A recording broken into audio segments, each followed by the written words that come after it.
Chers amis, bonjour. J'espère que vous vous portez bien et que vous êtes en bonne santé. Vous savez qu'aujourd'hui, nous comptons 39 jours du Homer.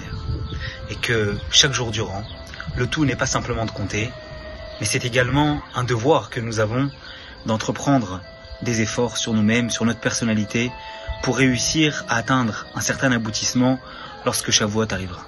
Aujourd'hui, le travail des sphirotes que nous devons entreprendre sur nous-mêmes, c'est le travail de Netzach Shebe Yesod, la constance dans l'attachement à autrui. Permettez-moi, pour vous expliquer cela, d'illustrer mes propos par une petite histoire. Dans les premières années, après que le rabbi ait pris la Nessiout, le leadership, eh bien, il se trouvait dans son bureau.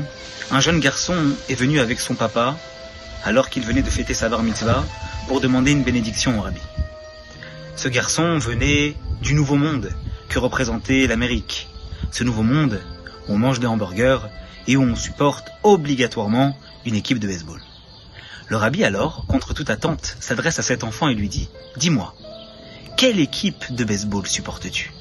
Les Dodgers ou les Yankees ?» L'enfant, émerveillé et abasourdi en même temps des propos que le rabbi est en train de lui tenir, lui dit « Rabbi, les Dodgers ?» Le rabbi lui dit alors « Tu vas de temps en temps, avec ton papa, regarder un match de baseball ?»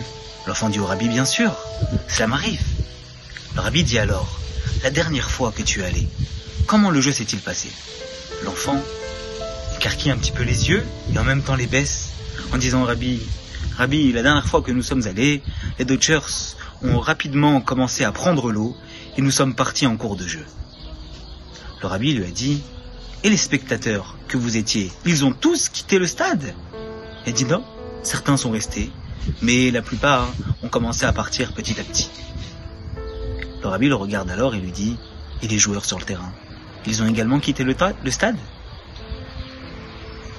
L'enfant regarde le rabbi et lui dit « Mais rabbi, un joueur ne peut jamais quitter le stade en cours de jeu. » Le rabbi sourit à l'enfant et lui dit « C'est exactement cela que je te demande d'être. Ne sois pas uniquement un spectateur. Dans la vie, il faut être des acteurs, il faut être des joueurs. » Mes amis, cela illustre très bien le comportement que nous devons avoir. Parce que la vie, finalement, c'est un grand stade de baseball, avec deux équipes qui s'affrontent. Le bon penchant, en nous, et le mauvais penchant, en face, qui essaye de nous mener une guerre sans relâche, sans jamais nous laisser tranquilles, avec toutes sortes de stratagèmes. Et nous ne devons jamais baisser les bras. Nous ne devons jamais lâcher. Le moindre écart, comme un joueur sur le terrain, pourrait nous être fatal. Nous lui laisserons, d'une certaine façon, un espace, certes minime, mais la possibilité de pouvoir s'engouffrer dans une brèche que nous lui avons tendue. Et à ce moment-là, cela peut être terrible.